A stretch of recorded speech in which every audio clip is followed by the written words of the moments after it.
Here we go, everybody. Thank you so much for popping in again tonight for the Don Miller Show podcast. I am in the studio alone. D'Amica Page is not with us this evening. You're not alone.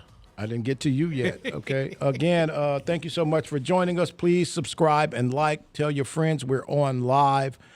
Hit the share button. Let people know that you can now tune in to another edition of what we call the Don Miller Show. Again, thank you so much. I've been doing this for a long time, and every now and then I come across a conversation that just really sticks with me. And today's conversation, last week, the last 2 weeks, we have done a series called The Selling of Freedom Town. And for those who may just be joining us, I want to give you a little background on this conversation.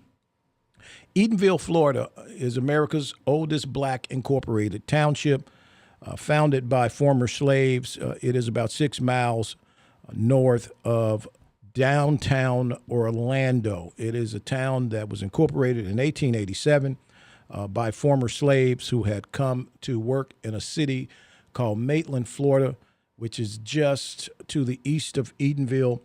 And these people who really wanted to create their own environment, back then they had what they called Negro colonies, but no Negro towns. And they attempted to buy land in Maitland, and they were denied on many occasions. And a gentleman by the name of Mr. Hungerford from Connecticut, who often not just visited, but he summered. He wintered in Florida, in Maitland, Florida. He got together with another gentleman, and first of all, it was Josiah Eaton and Mr. Lawrence got together and sold land to former slaves to build the town of Eatonville. And once the town was set up, incorporated, there was a school built in this town, and the school was named Hungerford Preparatory School. Mr. Edward Hungerford gave money to build the school, and the school was named, Edward Hungerford was the son of the gentleman who gave the money to build. The gentleman who gave the money was E.C. Hungerford. So here we go. We are here now talking about Eatonville, Florida for the last few weeks. Eatonville, Florida is on the verge, as far as I'm concerned, of going away. The Orange County public school system, in a very tricky deal in 1952, acquired the land that was Hungerford Preparatory School. Hungerford Preparatory School was having problems at that time. The Orange County public school system came to them, and in a quest to continue to educate their children, they engaged in a deal with the Orange County public school system for about 300 acres of land. Since then, that land has been sold off piece by piece by the Orange County public school system, and now we're down to the final 100 acres of such land. And on March 31st, in the next week or so, there will be a closing on the land. The land is being purchased by a development organization out of a place called Winter Park, Florida, which is adjacent to Eatonville. And they have proposed building apartments, townhomes, retail, and, of course, houses on this 100-acre tract of land. The city of Eatonville is scheduled to receive about $4 million of the $14 million purchase price and 7 acres of land. And so here we are today. I've been talking about this because there's several different reasons why I am appalled by this sale. I don't know if the land deal was a real deal. I know for a fact that the judge on the Supreme Court who heard the case in 1952, which enabled the school board to just take over the land, was quite racist. And he is also the judge for those who practice law in Florida. If you're familiar with the Virgil Hawkins Bar Association, that is the black bar in the state of Florida. Virgil Hawkins was a young black man who worked at Bethune-Cookman University and HBCU in Daytona, Florida, who wanted to have admittance into the University of Florida Law School. He was denied interest. It went to the Supreme Court, and the same judge who gave Orange County Public Schools wrote the opinion that Mr. Hawkins could not attend the University of Florida, and thus not allowing African Americans to even move toward that in many years to come. So again, I don't trust anything by anybody whose history was what it was in that era. And so we've come to a point where I brought this conversation to the microphone at the urging of so many of my friends in that community. Ms. Franklin, of course, who've lived on the same land for at least 85 years. And so many people, Ms. Dinkins, who is no longer with us, passed away a few years ago at 102. And there's so many great people in that community. And I just am appalled by what I'm seeing. I am appalled more than anything by the fact that at a time when we're talking about black history, especially in the state of Florida, to the magnitude in which we are protesting in Tallahassee and such, yet we are not recognizing that the history of black people in Florida is at a crossroads, and we are being duped by conversations that really have no benefit. So thank you again for joining us. My guests tonight are just going to be phenomenal. Please subscribe and like. Please share, tell your friends and your family about this broadcast. I came in here tonight with a really heavy heart because this is the final conversation as it relates to this. And so something happened. There was not going to be another conversation. And the other night, late at night, I received an inbox on social media from a gentleman who told me his name and said that he had a relationship to Eatonville, that his descendant was Mr. Hungerford and the Hungerford family, and we wanted to talk. So I immediately sent him my number. Early yesterday morning, my phone rings, and the most pleasant person I've talked to in a long time was on the other end of the line, and she told me her story. She told me her name was Bea. She was calling from Oregon, and I thought when I saw Oregon, I was like, okay, spam call. But it was Bea Hatler, and Bea Hatler is a direct descendant of Robert C. Hungerford and the Hungerford family, and she's going to join us tonight. And also, I'm going to have a guest that is going to be tough for me to have this conversation with.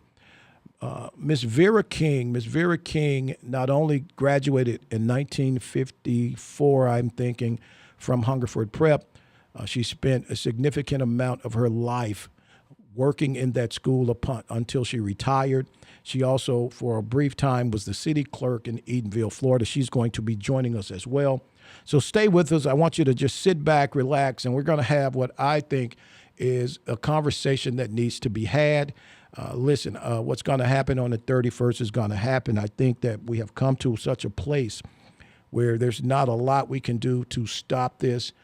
But I came here today to just push a conversation to people that it's very important when we allow our enemy to pick our enemy. We have to stop doing that, and we have to understand what's real and what's make-believe. So, again, thank you so much. Subscribe and like.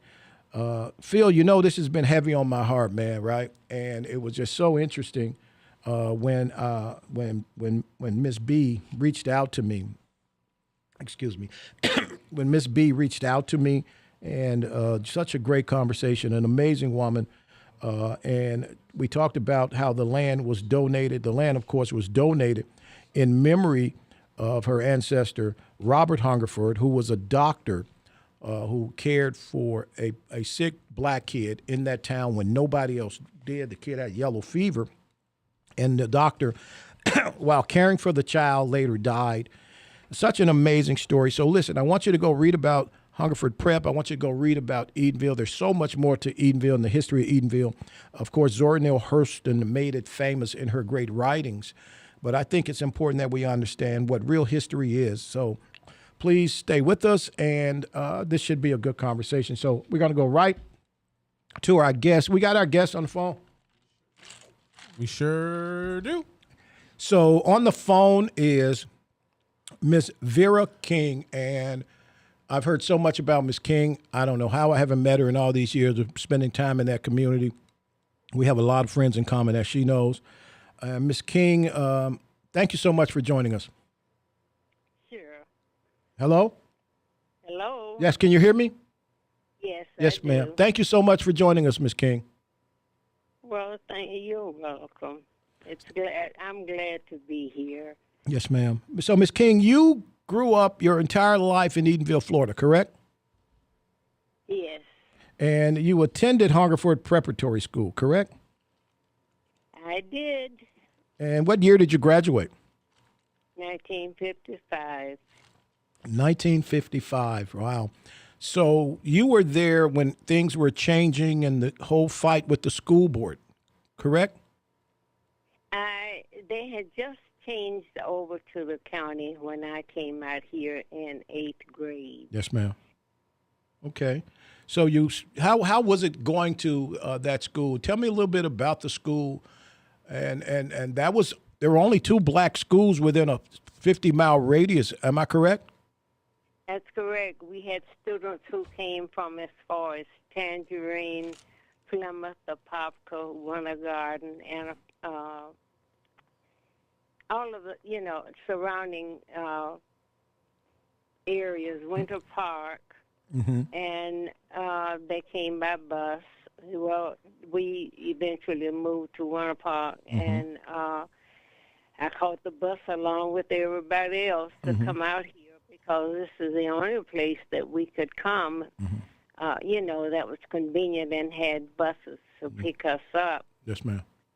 So you went to school, you graduated in 1955, and what did you do next? Well, I did some housekeeping and this type thing until 60, and Mr. Ote called me, and he's the principal. Mm-hmm. He said that Mr. Hamilton needed a secretary in Sanford at Midway Elementary. And he knew what my skills were because I used to work in their office, when I was in high school.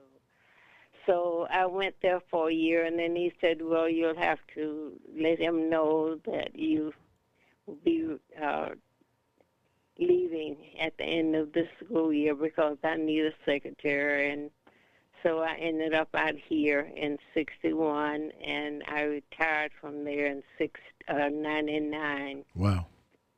So you stayed at Hungerford High School for many years, and you were there with all the changes, correct? Yes. Wow. So you just mentioned the name Ote. Mr. Ote at that time was the principal and a significant landowner in Eatonville, correct? That's right. Yes. Okay.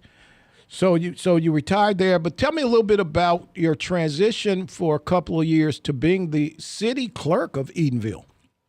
Right. I had a principal that was kind of unbearable, so I left and I worked at Town Hall for 3 years.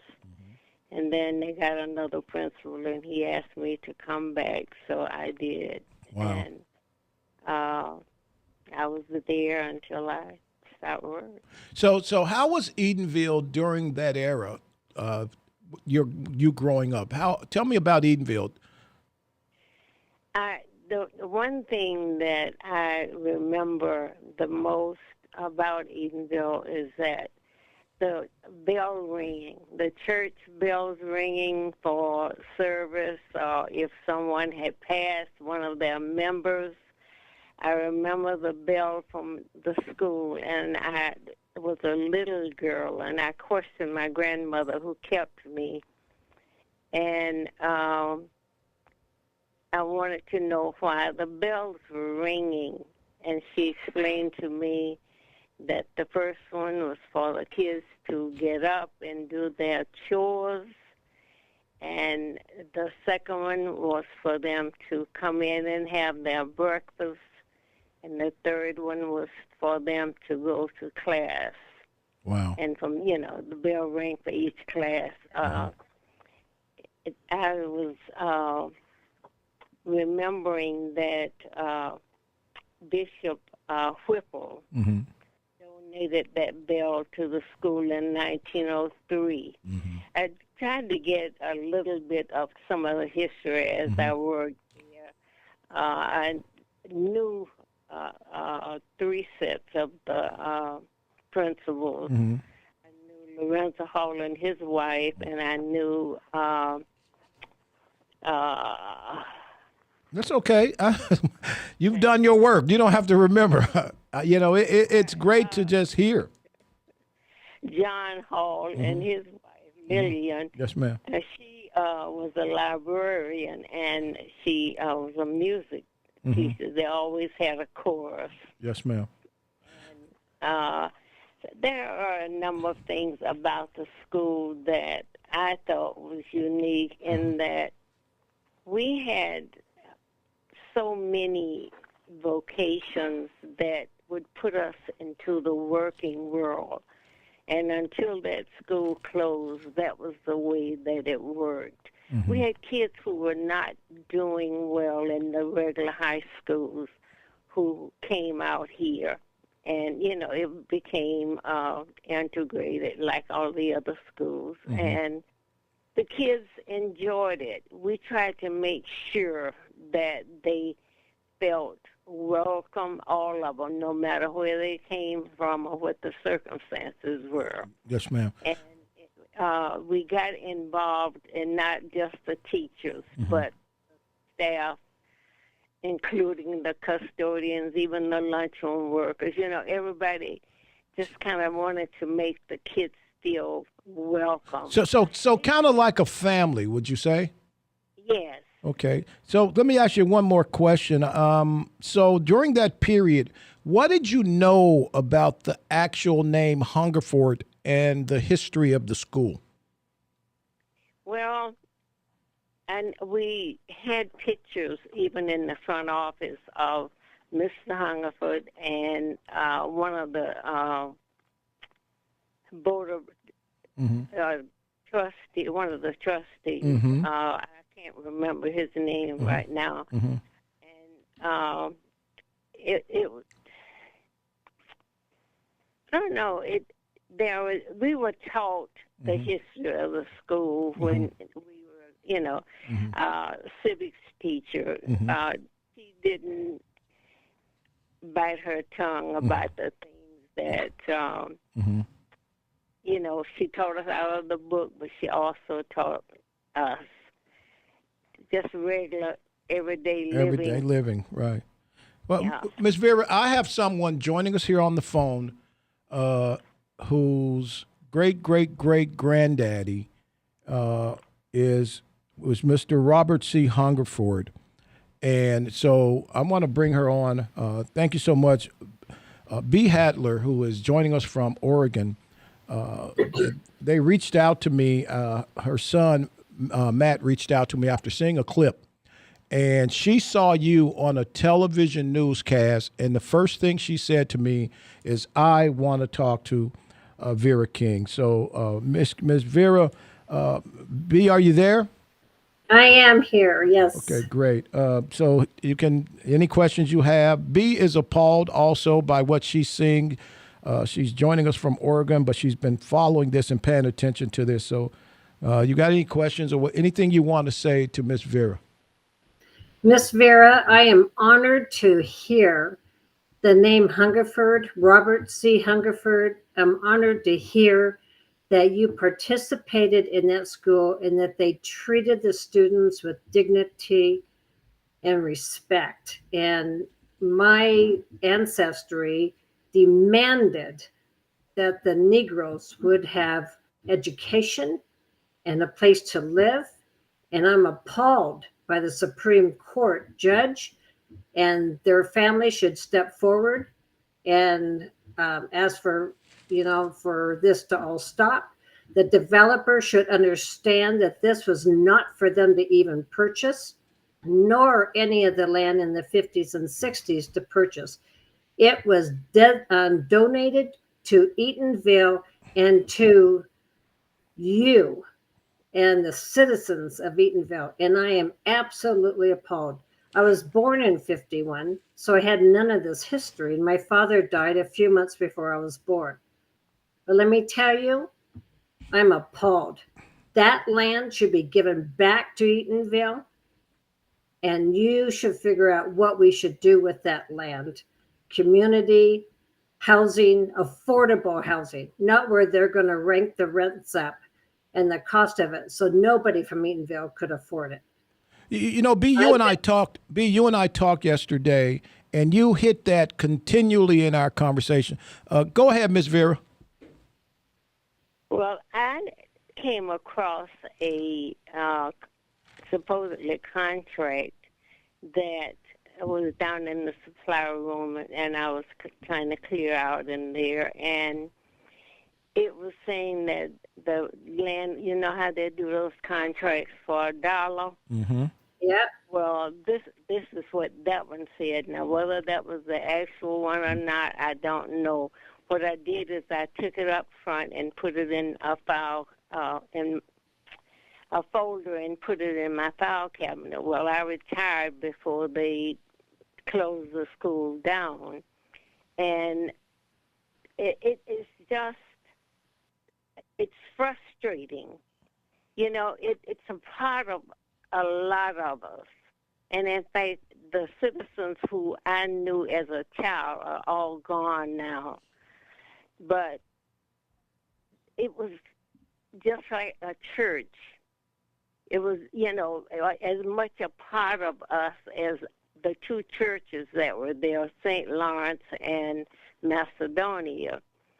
And I am just honored to know that there is somebody who's left in the family who understands and maybe can get to find out what is really going on. Because when I pass there, and I pass that one, if I'm going anywhere practically, it is just like a part of your body is gone, that you miss so much, because it was a part of our town that was just as historical as any other place that they could, you know, the town itself, it was a part of the history.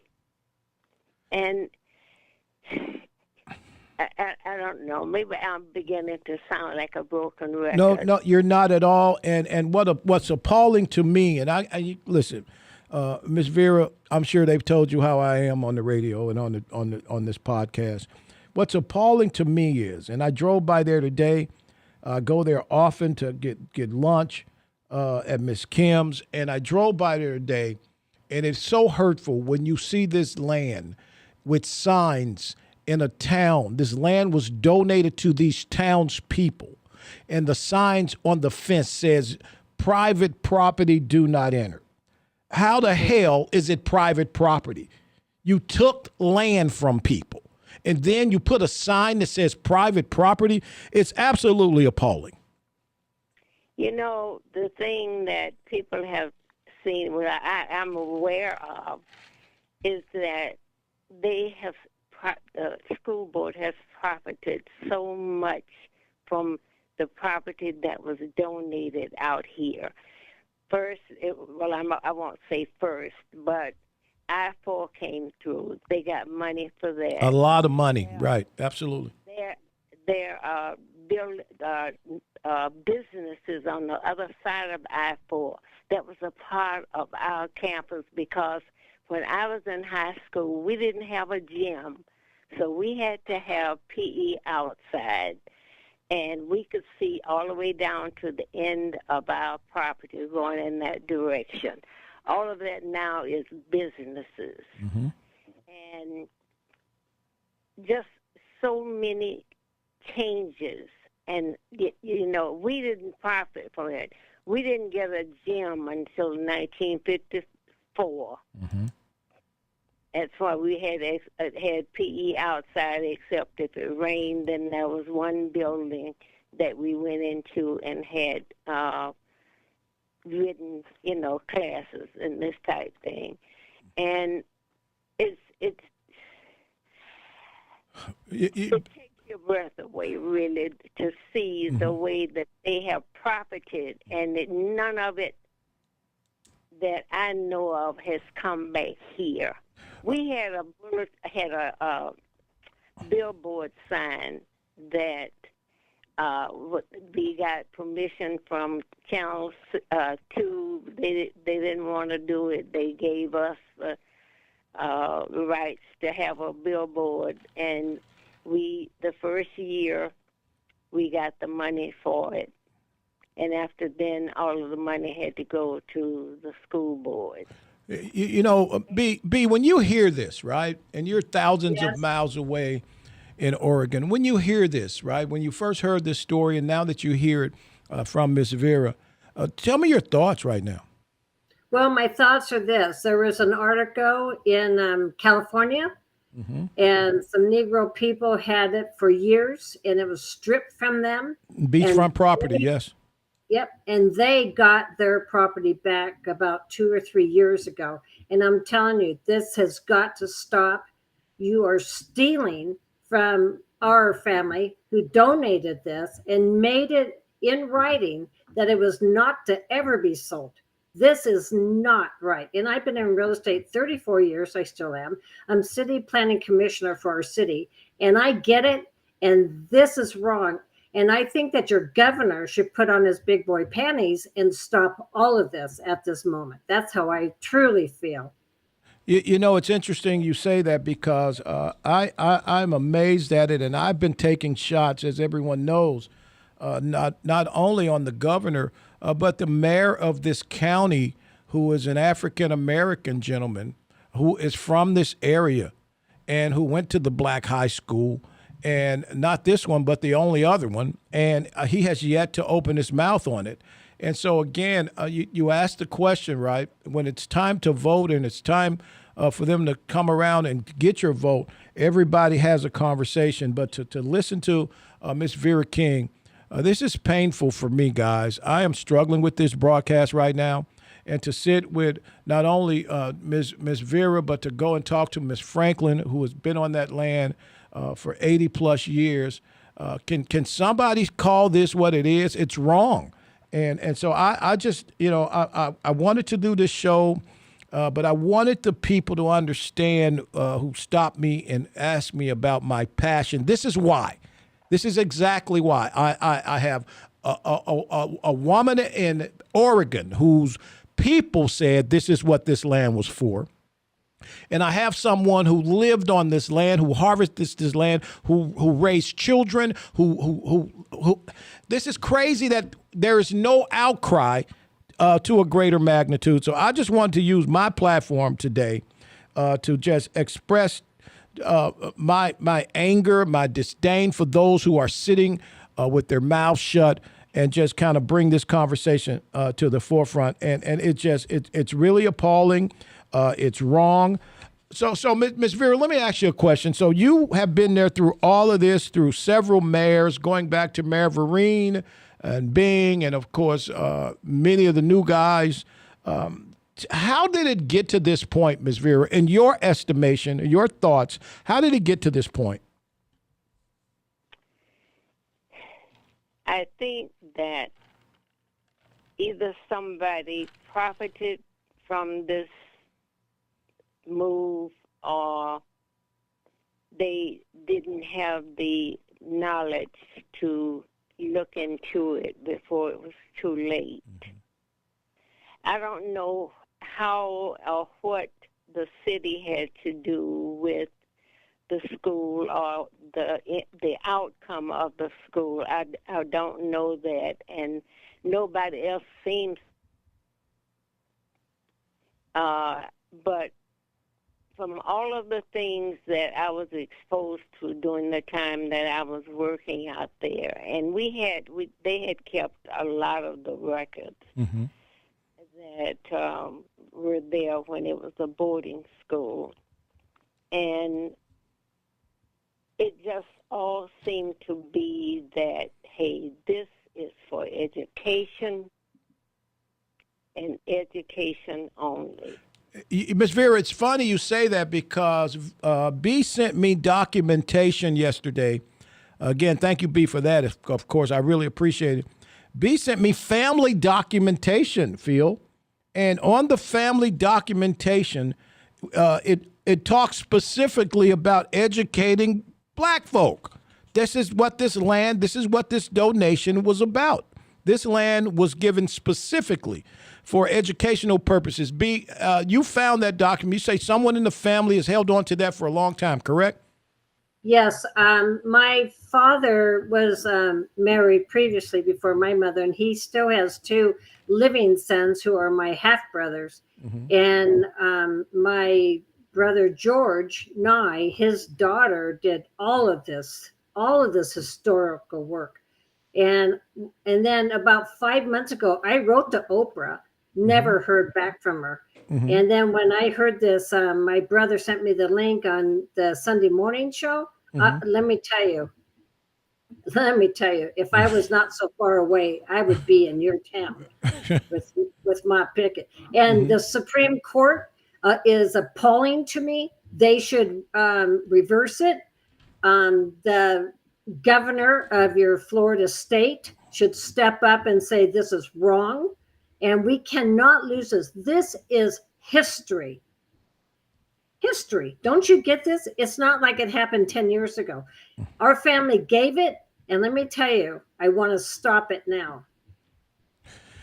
You know, it's interesting when we have this conversation, because I'm telling you, I've spent a lot of nights in the last few months on this conversation. And I first heard about Eatonville, Florida, in reading a book by folklorist Zora Neale Hurston as a child. And when I moved to Florida, I was like, I got to go see this Eatonville place. And I was just so amazed that black people in that era could build something. And I know there are people saying, well, look at it the way it looks now, and it doesn't look like that, and somebody needs to take it over. And I keep hearing this from people who look like me, and you're all damn idiots, okay? The fact of the matter is, if the commitment financially to Eatonville was the same as it has been to many other municipalities, this wouldn't be the problem, right?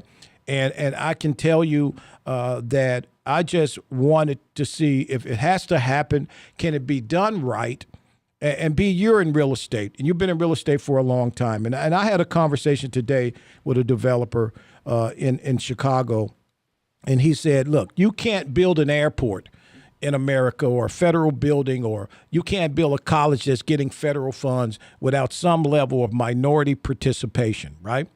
And this is the oldest black incorporated township in America.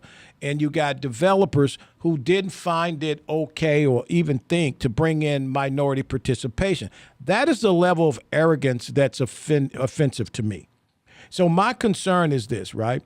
That we're listening to Ms. Vera King. And Ms. King, thank you so much.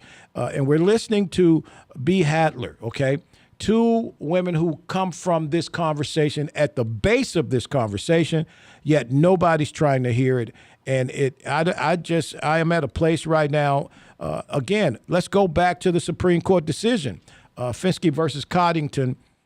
In that decision, that was in 1952, the judge on that decision was a racist. Okay, and what would make them think otherwise? That this judge, the same judge who blocked the first black going into the University of Florida Law School, is going to in any way see it fit to support this black town, right? It wasn't going to happen. It was racial. It was racist.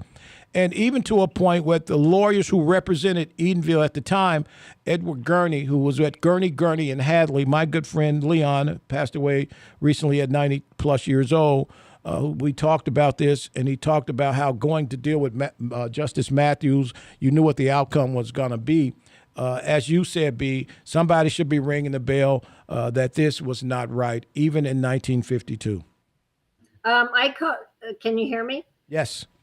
I called your mayor yesterday, but it was kind of funny that I never got a call back. Nothing. Oh, Ms. Vera, have you talked to the mayor? Have you spoken with her? Yes, I have. I've attended several meetings that I, asked some questions, and no one was able to give me answers. And in fact, I really don't think that they have the facts.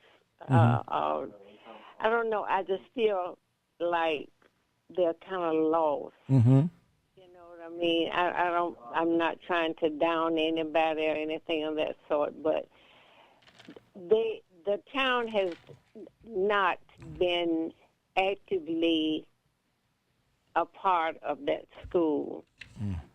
When I say the town, I mean, Counselor Mr. Vereen was, because he was also a teacher out here. Absolutely.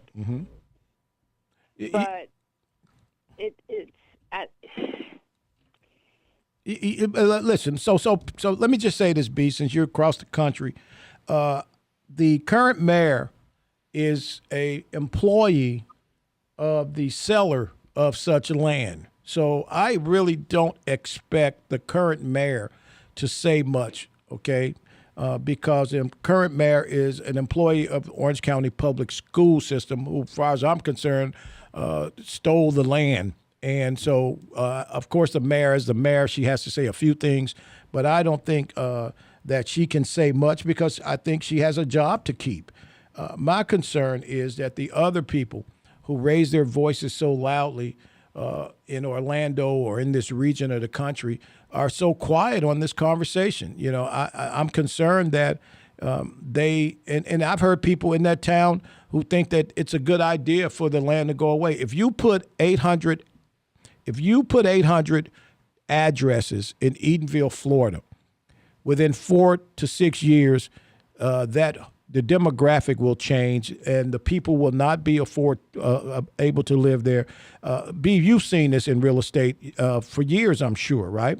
When you when the rent numbers are going to exceed significantly what people are paying now, the tax is going to change significantly for those who are still holding on to the homes they own. And all of a sudden, the city council will be an entirely different city council. Quite frankly, if you put 800 to 1,000 white people in Eatonville, the city council is going to be white people. Would you agree? Oh, absolutely. And let me ask you this. So how much is commercial property per acre where it's located? What is the real value? Let me ask you that question. Well, you got the only 100 acres. If you get on I-4, which I-4 was built in 1959, I-4 cuts from Daytona to Tampa. If you get on I-4 and drive, I-4 is around 137 miles long. If you get on I-4 at the Volusia County Bridge, coming through Seminole County, and you drive directly down I-4 until you get to Osceola County, there is not 100 acres of land available on I-4. And you're telling me that they're going to sell 100 acres of land with frontage on a thoroughfare that's had significant numbers every day for $14 million, then that's a curveball trick to me. So my concern is, look, I'm not in the real estate business. B, you're in it in another area. I've talked to several people who says the number seems really low. And my concern, again, right, you put a bunch of new people in the town's probably going to go away at a time when everybody's woke now. Keep in mind, everybody's woke. They're mad at the governor for AP, African American history, and they're woke. But when you talk about history, there's nothing more important right now than at some level preserving even in this deal, no matter what happens with this deal. I still have not heard a real conversation about preserving a significant level of history. This town is on the National Register of Historic Places. This is a town that is on the National Register of Historic Places. I'm concerned that we're going to see, and unfortunately, we got days coming now that it's winding down. I think there's another meeting. Ms. Vera, when is the next meeting? On the 31st. And if I may say this, yes, ma'am. They didn't even keep the bell that Bishop Whipple donated. That could have at least been kept on something there. But there is nothing of that school that's left. Miss B, they told us, look, I came through town one day going somewhere, and I'd gone through the town probably 4 or 5 days prior, and the school was gone. And I'm like, oh, did they have a ceremony? Was there? Nope. In the middle of the night, they kind of came in and they took the entire school away. The historic bell was gone away, and nobody at all saw this coming. I never even heard of that until you just said it. Maybe that bell really belonged to my family. What do you guys think? Where is the bell? Where's the building? The building's gone. Everything's gone. And now you have a sign that says, do not enter private property. Yeah, well, let me tell you, it's not private. Yeah. Is anyone calling in? That's any of the developers? Are they calling in tonight?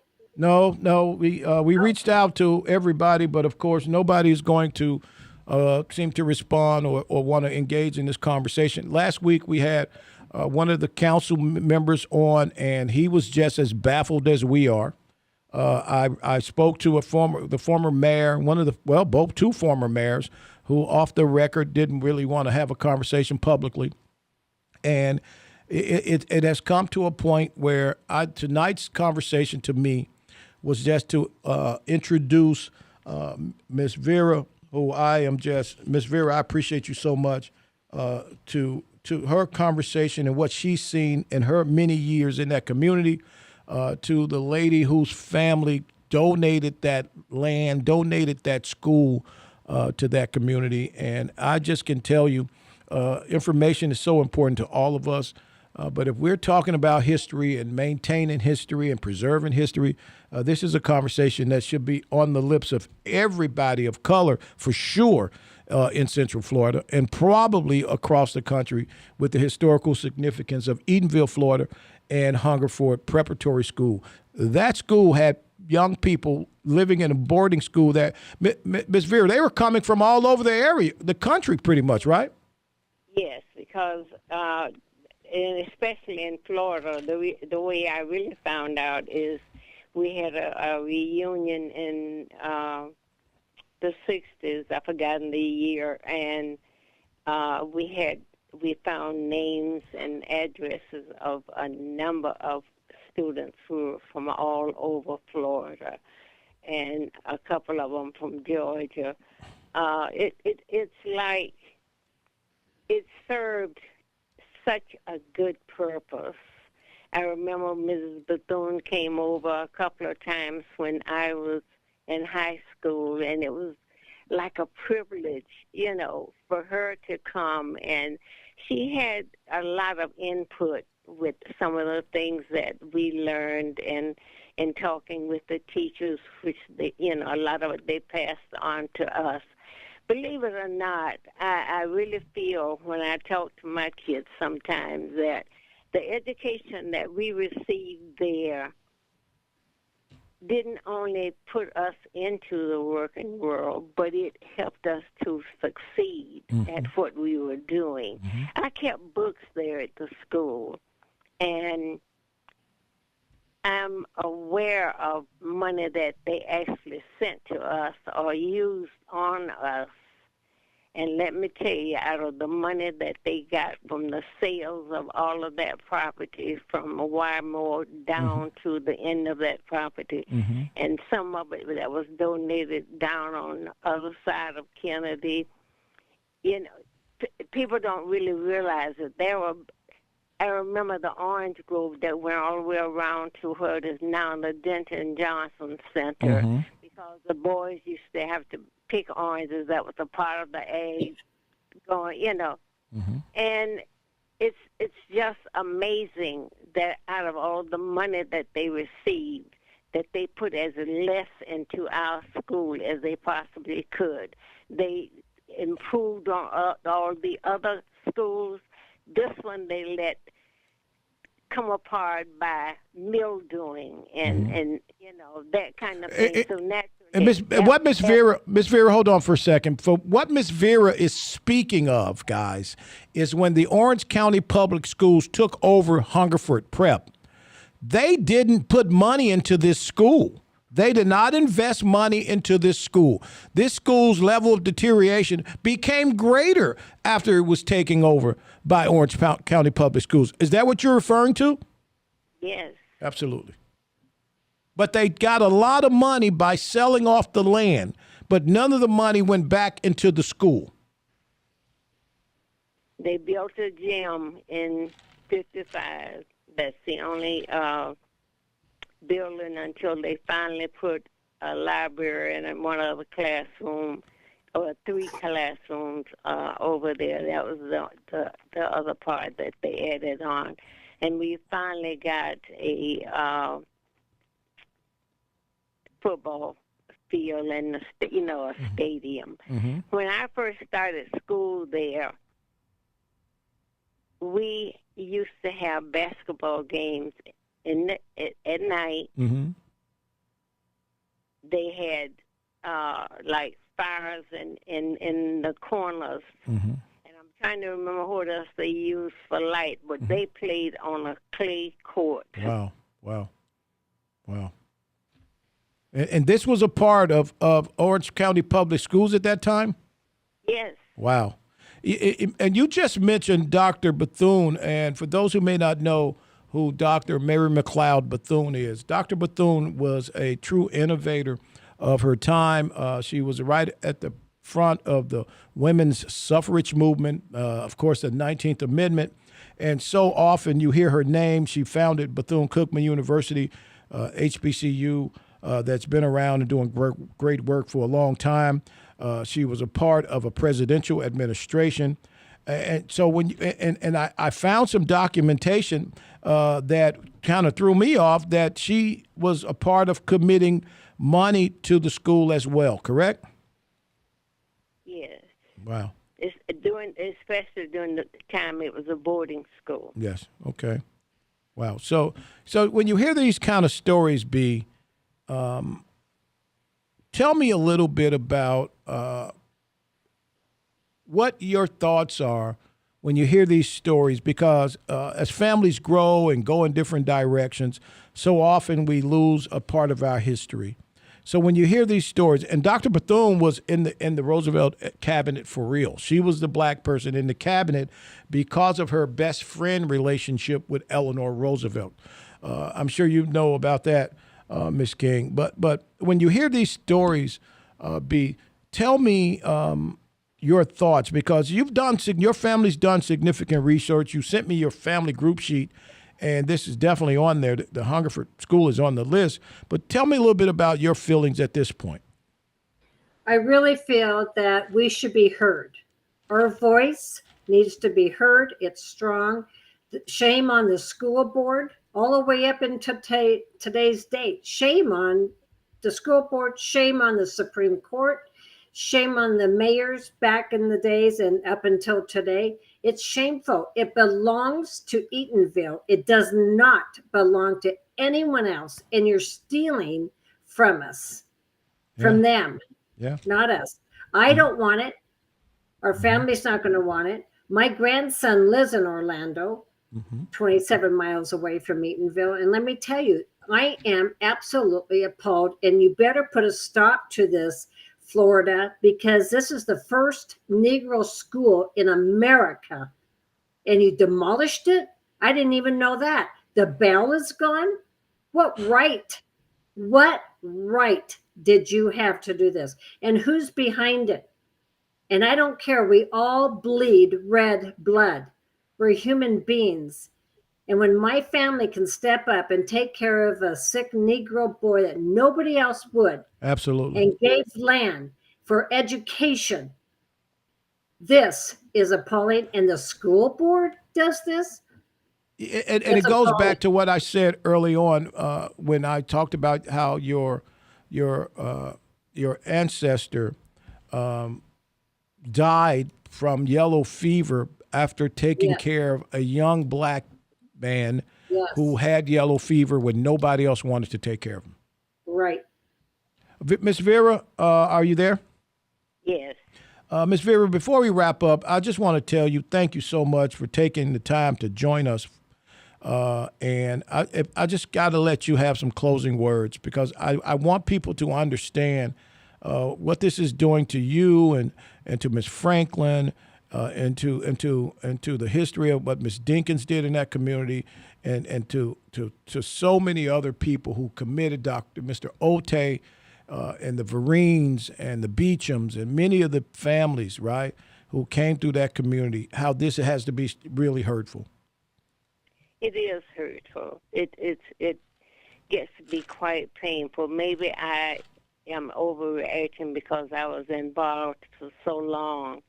But there are other people. I run into some of the other students who were in school along with me, and they're hurt by it. But see, one of the disadvantages with us here is that our students came from all over, wherein Jones mostly came from right there in Orlando.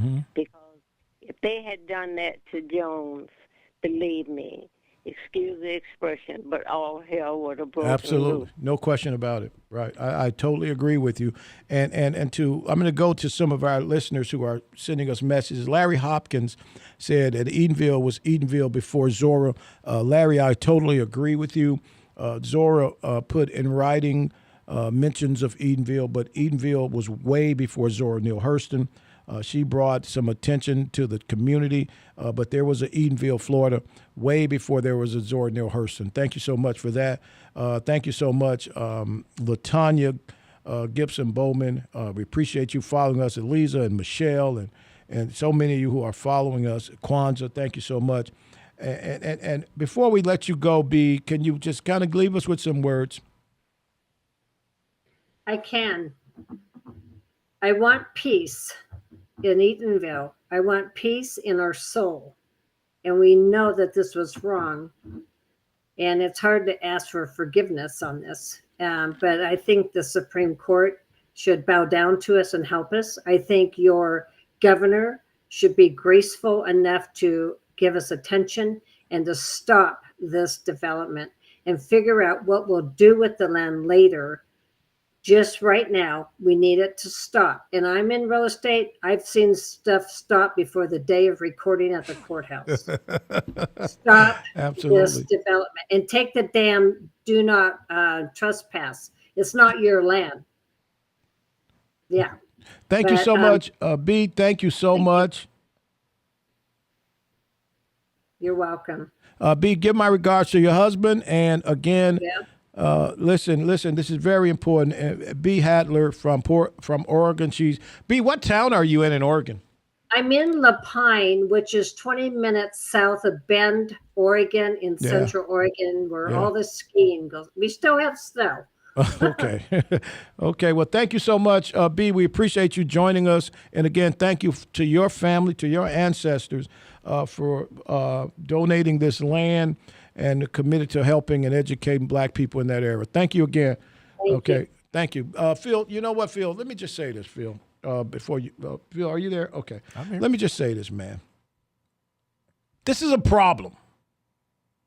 This is a problem of a proportion that I don't think people get. Miss Vera? Yes. Miss Vera, listen, I just need you to hear me on this one, Miss Vera. You are right.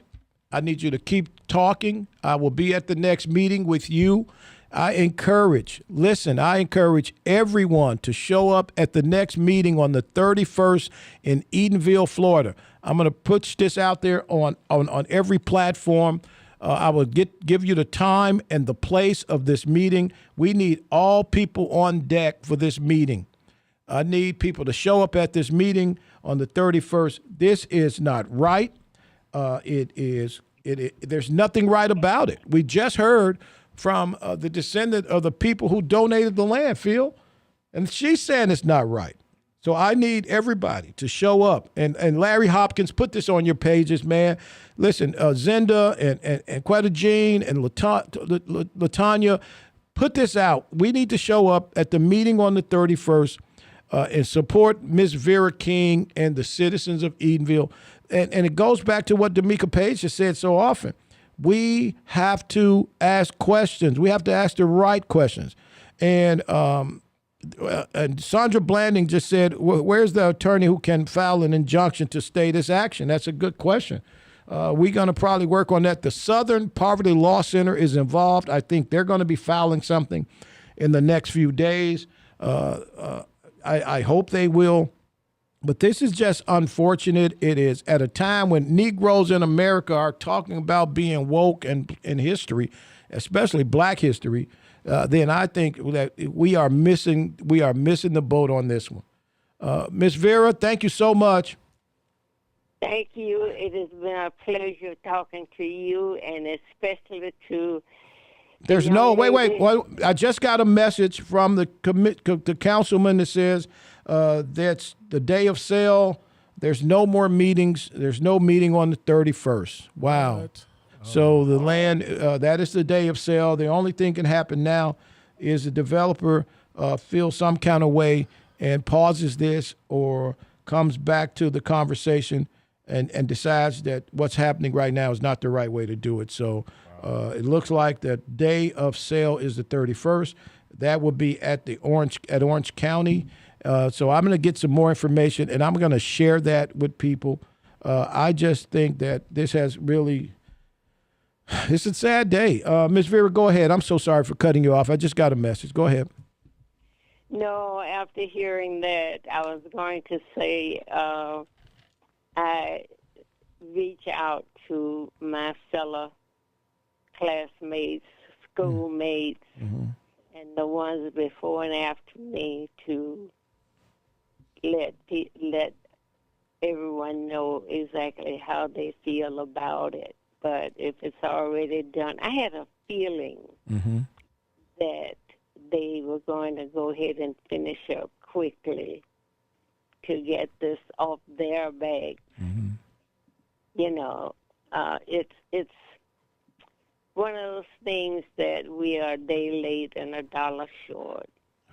And I don't know what our next move will be. Well, I could tell you, everybody, you can reach out to the Sovereign Land Company that's in Winter Park, Florida, or to Keewin, Keewin, Real Property. Mr. Sanders, Kyle Sanders, is the owner of Sovereign Land Company, Alan Keene. And these are good businessmen. These guys are decent businessmen. Alan Keene of Keewin Real Property. The problem is you can be a good businessman if you ain't got nobody in your ear telling you that this ain't a good look. Okay, then you just gonna focus and do business. So again, Alan Keene, Keewin Real Property, and Sovereign Land Group is owned by Kyle Sanders. These are both Winter Park businessmen, and maybe they just should hear from you guys. So write that down and try to reach out. Call their offices and tell them you have a problem with this. I just think that's about what we can do now. Ms. Vera, thank you so much. Thank you for having me. Thank you very much. You know what, Phil? I need a couple of minutes, Phil. Give me a couple of minutes, right? So I know we got to wind this down. Yeah. But I just want to say something, Phil, man. Phil, what's up, man? For real. Really? You know, I'm listening to this, right? And then I turn on the TV today, and I see that the NAACP is telling black people not to come to Florida, to boycott Florida, right? Where's the NAACP on Eatonville, right? Because the NAACP is a fraud. It's the National Association for the Advancement of Certain People, or the National Association for the Advancement of Corporate Protectionism, because it definitely ain't for color folk. This is something that I wish I would have heard a lot of people who have platforms engage about. Here we go again, right? We care about our people. We care about our history. No, you don't. You care about what you're told to care about. Stand down on the ridiculousness. Stand down on AP African-American history. You're only mad at that because a white guy done rubbed you the wrong way. You don't care about your history. Cut it out. This here shows you don't care about your history. So I want to say to all these Negroes who've been brought into a ridiculous conversation, cut it out. Cut it out. You don't care about your history, or you would have on your lips at some point in the next 2-3 days, Eatonville, Florida, and the history of Eatonville. The absolute history of the oldest black incorporated township in America, incorporated by former slaves. If you really care about history, or maybe a white guy has to rub you the wrong way to get you to go to Tallahassee. We're wrong for this, guys. We are absolutely wrong and out of place for this. And to the giant pastors in Eatonville with the big churches and the magnitude of dressed up Negroes on Sunday, You guys are wrong as well. You're wrong, pastors. You're wrong, Pastor Barnes. You're wrong, Pastor Kimball. You have a voice. To Jerry Demings, the mayor of Orange County. Really, dude? But your history is against the Negro if you look at the numbers. So thank you so much, everybody. This has been the Don Miller Podcast. Thank you so much, Miss Vera King. Thank you so much, Bea Hatler, and podcast buddy. I love you, man. Appreciate you so much, man. Listen, subscribe and like. Tell your friends about the broadcast. It's time for me to go, man. Bye-bye, everybody. Thank you so much.